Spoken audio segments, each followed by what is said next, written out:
Hi, my name is Lisa Christian, and I am your media specialist here at Crippen Elementary. Welcome to Tech Bites.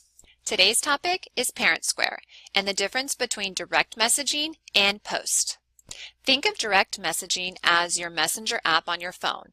It's a way to have a conversation between one or a group of people, but not your entire class.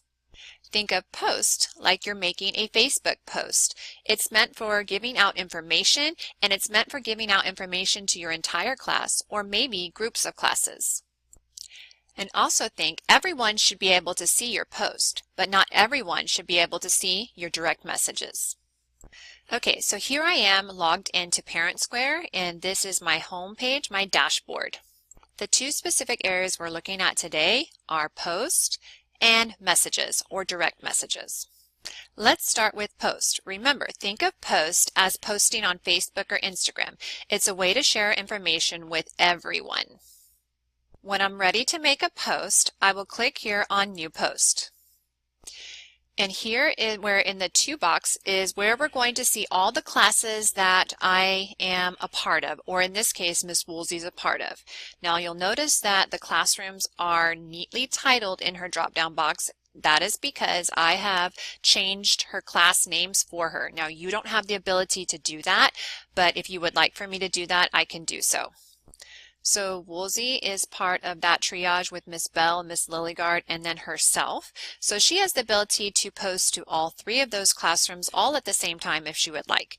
Now let's say that she wants to share the weekly newsletter and she wants to share it with just her homeroom. So I would select, or she would select her homeroom. Now again, if she wanted to do all three classrooms, she can go to the drop-down menu again, click in the box, and she can click on Lilligard, and she can also click on Bell. And so all three of these classrooms would be getting the post.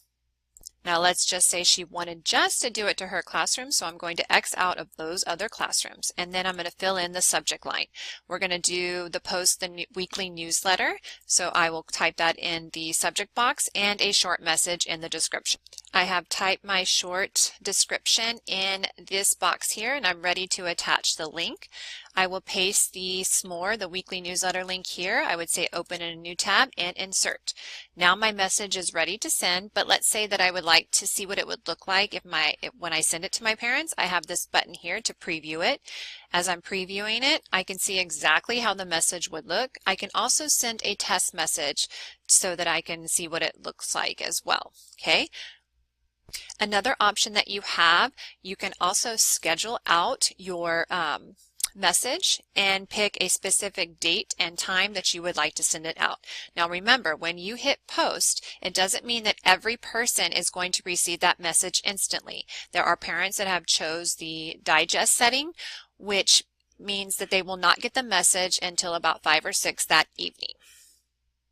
And now let's talk direct messaging or DMs. Remember that direct messaging is not for the entire class. It is meant for talking to specific people that are part of your class or part of the school. So I'm going to come over here to Messages and click on Messages. And when I'm ready to send a message to a person or a group of people, I click on New Message. And I have two choices here. In this particular case, I want to send a direct message, so I want to send it to a specific person or a group of people. So here I started typing a name, the last name of one of my students, and you can immediately see that the parents pop up because you will never be able to message a student directly, only their parents. So I would choose which one of those I would select. Now you may need to select both of them if both parents are wanting to receive messages from you. Another way that you can do this is by going to the Add by Quick Search, and you can look for people this way and click next to their name. You can also go to classes and do that, but I would not be doing that because this is honestly going to send it to the entire class. And remember, direct messages are meant for only a group of people, not the entire class. Now you can see that I've added an additional parent that's going to get the same message but in two separate conversations. So here I've said that, hello, I currently do not have your child's permission slip.